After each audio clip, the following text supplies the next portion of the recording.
Hello there. Before we begin our journey into the sands of time, I want you to do something for me. Lean back, find your most comfortable position, and let the tension leave your shoulders. If you enjoy traveling through history and uncovering the secrets of lost civilizations, it would mean the world to me if you could gently tap that like button, share this story with a fellow history lover, and subscribe to join our community. Your support keeps these stories alive. Now, take a deep breath, settle into the quiet, and let's begin. Imagine, if you will, the cooling air of a Mediterranean evening over 2,000 years ago. You are standing on a balcony of white marble in the city of Alexandria. To your left, the great lighthouse of Pharos cuts through the darkness, a massive stone titan sending a beam of firelight across the waves. To your right, the scent of burning cedar and papyrus wafts from the greatest library the world has ever known. You are at the crossroads of the world, where the rugged strength of Macedonia meets the eternal mystery of the Nile. This is the world of the Ptolemies, a dynasty of Greek kings who wore the double crown of the Pharaohs and changed the course of human history forever. The story begins in the year 323 BCE, in the humid, stifling heat of Babylon. Alexander the Great, the man who had conquered the known world before his 33rd birthday, lay dying. He left behind a vast, fractured empire and no clear heir. As the legend goes, when asked to whom he left his kingdom, he whispered, "To the strongest." Among his most trusted generals was a man named Ptolemy, a son of Lagos. Ptolemy was a pragmatist in a world of dreamers. While other generals fought bloody wars to control the entire empire, Ptolemy had his eyes on the single golden prize: Egypt. He knew that whoever controlled the Nile controlled the grain, the wealth, and the ancient prestige of the world. In a move of sheer political genius, Ptolemy hijacked Alexander's funeral procession. He brought the golden sarcophagus of the world conqueror to Egypt, effectively claiming the divine right to rule. By the time he declared himself Ptolemy I Soter, or the Savior, he had transformed himself from a Macedonian general into a living god on the Egyptian throne. He understood something his peers did not. To rule Egypt, you could not simply occupy it. You had to become part of its ancient rhythm. He began a delicate dance of cultural fusion, presenting himself as a traditional pharaoh to the native Egyptians while maintaining the sophisticated Greek culture for his ruling elite. Under his steady hand, the Nile began to pulse with a new kind of energy. The city of Alexandria became the beating heart of this new world. It was a city designed to dazzle. Unlike the cramped, winding streets of older cities, Alexandria was built on a grid of wide, limestone boulevards that caught the sea breeze. It was here that the first Ptolemy established the Mauseon, the Shrine of the Muses, which we know today as the Great Library of Alexandria. This wasn't just a collection of books, it was the world's first true research university. Ptolemy and his successors were obsessed with knowledge. They sent agents to every ship that docked in the harbor, searching for scrolls. If a traveler had a book they didn't have, the library would confiscate it, copy it, and sometimes, in a bit of ancient ruthlessness, return only the copy while keeping the original. This era of the early Ptolemies, specifically under Ptolemy II Philadelphus and Ptolemy III Euergetes, represented the true Golden Age. This was a time when the wealth of the Nile was so vast that the royal court lived in a state of opulence that defied imagination. They funded poets, astronomers, and mathematicians. It was within these walls that Eratosthenes calculated the circumference of the Earth, and Aristarchus first suggested that the planets might revolve around the sun. The Ptolemies created a society where the sharp, analytical mind of the Greek philosopher worked alongside the ancient ritualistic wisdom of the Egyptian priest. They built temples to the gods in the traditional Egyptian style, carving their own names in hieroglyphs alongside Horus and Isis, ensuring that the people saw them not as foreign invaders, but as the legitimate protectors of the cosmic order, the Ma'at. As the years stretched into decades, the dynasty's power grew, fueled by the incredible fertility of the Nile Delta. Every year, the river flooded, depositing rich black silt that allowed Egypt to produce more grain than any other land in the Mediterranean.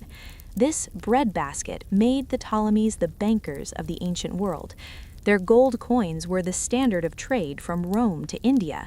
But with such immense power came a dark, insular tradition.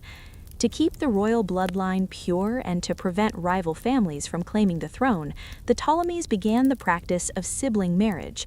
This created a court atmosphere that was both incredibly stable and dangerously claustrophobic. The palace became a gilded cage of whispers, where brothers and sisters shared thrones while simultaneously plotting each other's demise. Despite the internal intrigues, the cultural legacy of the early Ptolemies remained unmatched. They constructed the Pharos of Alexandria, one of the 7 wonders of the ancient world, which stood over 300 feet tall. It was a marvel of engineering, using a massive mirror to reflect sunlight by day and fire by night, guiding ships from across the sea into the safety of the harbor. This lighthouse was a symbol of the dynasty itself, a beacon of Greek reason shining over the ancient dark waters of the Nile. For nearly 2 centuries, the Ptolemies maintained this delicate balance of being Greek kings to the world and Egyptian pharaohs to their subjects, creating a Mediterranean superpower that seemed as though it might last forever under the watchful, blended eyes of Zeus and Amun-Ra. However, no empire stays in the sun forever. As we look deeper into the history, we see the shadows beginning to lengthen. To the west, across the sea, a new power was rising, a city of iron and law called Rome. While the Ptolemies were busy perfecting their arts and indulging in the luxuries of Alexandria, the Roman Republic was honing its legions. The transition from the Golden Age to the era of Roman interference would be slow, marked by debt, decadence, and the eventual arrival of the most famous woman in history. The bright golden sun of Alexandria we spoke of is beginning to dip below the horizon, painting the sky in shades of bruised purple and deep crimson. The era of pure expansion is over, and the era of survival has begun. The transition from the glorious reign of the early Ptolemies to the chaotic final centuries was not a sudden collapse, but a slow, rhythmic erosion, much like the Nile wearing away at a limestone bank. By the time we reached the middle of the 2nd century BCE, the palace in Alexandria had become a place of dangerous shadows. The tradition of sibling marriage, once meant to preserve the divine bloodline, had turned the royal family into a nest of vipers. Kings were being deposed by their mothers, queens were poisoning their sons, and the once unified Greek-Egyptian administration began to fracture. Yet, while the palace was in turmoil, the world outside was changing even more drastically. To the west, the Roman Republic had evolved from a regional Italian power into a hungry, unstoppable behemoth. For a long time, the Ptolemies treated Rome like a distant, useful bodyguard, hiring Roman advisors and using Roman diplomatic weight to settle their family feuds. But there is a high price to pay for inviting a wolf into your home to help you move the furniture. Slowly, the Ptolemies fell into massive debt to Roman bankers. The wheat of the Nile, which had once made the pharaohs the wealthiest people on earth, was now being shipped to Rome not as trade, but as tribute. The great library still stood, and the lighthouse still shone, but the light was flickering. Into this atmosphere of fading grandeur and looming annexation, the most famous woman of antiquity was born in 69 BCE. Cleopatra VII, Philopather, was not the tragic, lovesick beauty often portrayed in modern movies. She was a polyglot, a brilliant naval commander, and a master of economic policy. She was the first of her line in nearly 300 years to actually learn the Egyptian language, speaking directly to her subjects without the need for translators. She understood that if Egypt was to survive the ironclad reach of Rome, it needed more than just money. It needed a seat at the Roman table. When her father, Ptolemy XII, died, he left a kingdom on the brink of bankruptcy and a throne shared with Cleopatra and her younger brother, Ptolemy XIII. The sibling rivalry quickly turned into a civil war, and it was at exactly this moment that Julius Caesar, the most powerful man in Rome, arrived in Alexandria. The legendary story of Cleopatra smuggling herself into the palace inside a laundry bag to meet Caesar isn't just a romantic tale. It was a desperate, calculated move by a queen who had been ousted from her own capital. She recognized that Caesar represented the future.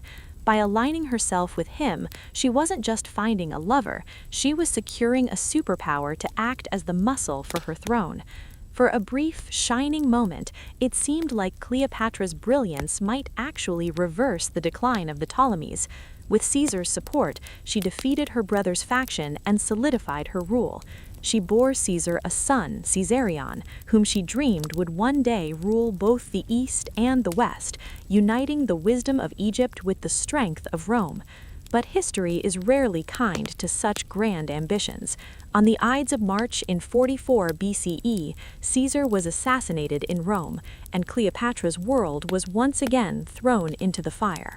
The story then moves to the rugged, charismatic Mark Antony, the Roman general who took control of the eastern provinces after Caesar's death. When Cleopatra met him at Tarsus, she didn't just arrive, she staged a spectacle. She sailed up the Cydnus River on a barge with a gilded stern and purple sails, scented with perfumes that could be smelled from the shore. She appeared as the goddess Aphrodite or Isis, appealing to Antony's love for the theatrical and the divine. Their alliance was both a grand romance and a final, desperate geopolitical gamble.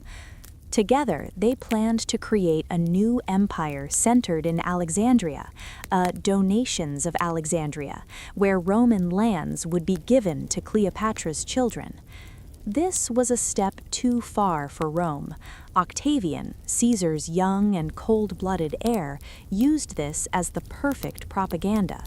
He told the Roman people that Antony had been bewitched by an Egyptian sorceress and was betraying his Roman heritage. The tension culminated in 31 BCE at the Battle of Actium, a massive naval engagement off the coast of Greece. As the sun beat down on the Mediterranean, the quinquiremes of Cleopatra and Antony faced off against the more maneuverable fleet of Octavian. In the heat of the battle, realizing that defeat was imminent, Cleopatra's ships turned and fled back toward Egypt, with Antony following in despair. The end came in the summer of 30 BCE. As Octavian's legions marched into the streets of Alexandria, the city of marble and light prepared for its final sunset. Antony, hearing a false report of Cleopatra's death, took his own life. Cleopatra, ever the strategist, realized that Octavian intended to parade her through the streets of Rome in chains as a trophy. She chose a different exit. Whether by the bite of an asp or a poisoned hairpin, the last pharaoh of Egypt took her own life in the quiet of her royal monument. With her breath, the 3,000-year-old institution of the pharaohs ceased to exist. Egypt was not just conquered, it was made the personal property of the Roman emperor. The great library would eventually crumble, the lighthouse would fall into the sea during an earthquake centuries later, and the names of the Ptolemies would be covered by the encroaching sands of the Sahara. But as you drift off to sleep, remember that their legacy didn't truly vanish. It lives on in the way we organize our libraries, in the calendars we use, and in the eternal fascination we have with that brilliant queen who dared to challenge the might of Rome. The splendor has faded into whispers, but the whispers are still there, tarried on the desert wind.